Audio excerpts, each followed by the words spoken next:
हिमालय की तराई में एक सघन वन था। वन में तरह तरह के पशु पक्षी रहते थे। वहीं जगह जगह ऋषियों की झोपड़ियां भी बनी हुई थीं। ऐसा लगता था मानो प्रकृति ने अपने हाथों से उस वन को संवारा हो। उन्हीं झोपड़ियों के पास एक तेजस्वी युवक बहुत दिनों से अंगूठे के बल खड़ा होकर तप में लीन था। उसने खाना पीना सब कुछ छोड़ दिया था। वह केवल हवा पीकर ही रहता था। उसका शरीर सूख गया था, सिर के बाल बढ़ गए थे, पर चेहरे पर तेज बढ़ता जा रहा था। लगता था मानो दूसरा सूर्य निकल रहा हो। वह तपस्वी पांडवों का भाई अर्जुन था।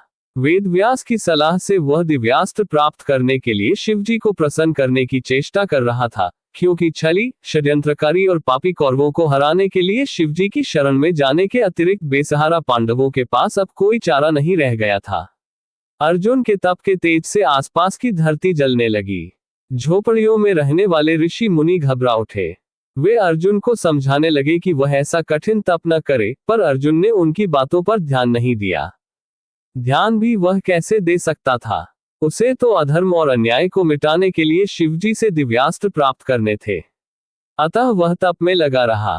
अर्जुन ने जब ऋषियों की बात पर ध्यान नहीं दिया तो ऋषिगण सामूहिक रूप से शिवजी से प्रार्थना करने लगे, प्रभो, अर्जुन के तप से धरती जल रही है।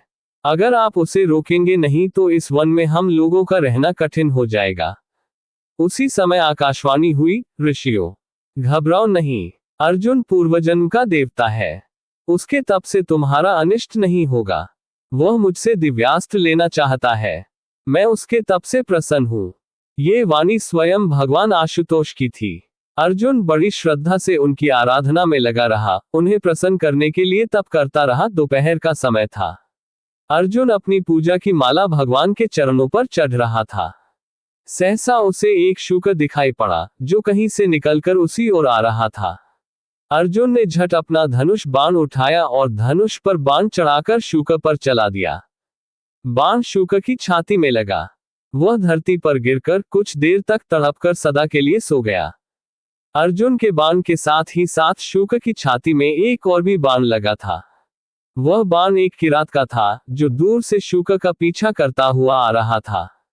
शूकर जब धरती पर गिरा तब अर्जुन और किरात दोनों शूकर के पास जा पहुंचे। अर्जुन ने कहा, शूकर की मृत्यु उसके बाण से हुई है, पर किरात ने उसकी बात का विरोध किया। उसने कहा, नहीं, शूकर की मृत्यु अर्जुन के बाण से नहीं, उसके बाण से हुई है। शूकर की मृत्यु को लेकर अर्जुन और किरात में विवाद होने लगा। दोनों ही एक दूसरे की वीरता को ललकारने लगे। बातों ही बातों में अर्जुन का क्रोध भड़क उठा। वह किरात पर बाण चलाने लगा। अर्जुन ने किरात पर कई बाण चलाए, पर उसके सभी बाण किरात के शरीर से फल की तरह लग कर नीचे गिर पड़े। वह विस्मित हो उठा, पर साथ ही और भी अधिक क्रुद्ध हो उठा। वह किरात को युद्ध के लिए ललकार कर उस पर बाणों की वर्षा करने लगा। फलत किरात भी युद्ध के लिए तैयार हो गया। किरात और अर्जुन दोनों में युद्ध होने लगा। अर्जुन के पास युद्ध की जितनी कलाएं थीं, जितने अस्त्र शस्त्र थे, सबका उसने उपयोग किया, पर किरात का बाल तक बांका नहीं हुआ। यह पहला अवसर था जब अर्जुन के बाण विफल हुए थे। वह आश्चर्य में डूबकर सोचने लगा, ये किरात कौन है? मेरे बाण क्यों विफल हो गए? कहीं किरात के रूप में भगवान शिव तो नहीं है? अर्जुन की आंखें बंद हो गईं। वह हाथ में धनुष बाण लेकर खड़ा था। वह आंखें बंद करके सोचने लगा, अवश्य किरात के रूप में ये शिव जी ही है। मेरे बाण भगवान शंकर को छोड़कर और किसी पर विफल नहीं हो सकते थे। अर्जुन ने आंखें खोलकर देखो, सामने कोई नहीं था। किरात इधर उधर कहीं भी दिखाई नहीं पड़ रहा था। अर्जुन के मुख से अपने आप ही निकल पड़ा, भगवान शंकर, भगवान आशुतोष। सहसा अर्जुन के गले में एक माला आ गई। यह उन्हीं मालाओं में से एक थी, जिन्हें अर्जुन भगवान के चरणों में चढ़ाया करता था। अर्जुन को विश्वास हो गया कि किरात के रूप में भगवान शिव ही उसके शौर्य की परीक्षा ले रहे थे। अर्जुन का मन शक्ति और श्रद्धा से भर गया। वह पुलकित होकर भगवान शंकर की प्रार्थना करने लगा। भगवान आशुतोष प्रसन्न हो उठे। उन्होंने प्रसन्नता भरे स्वर में कहा, अर्जुन, मैं तुम्हारी वीरता की परीक्षा लेकर परम संतुष्ट हुआ हूँ। मैं तुम्हारी इच्छा के अनुसार ही तुम्हें पाशुपतास्त्र दे रहा हूँ। इससे तुम तीनों लोकों को जीत सकोगे। अर्जुन को उद्देश्य पूर्ण हुआ।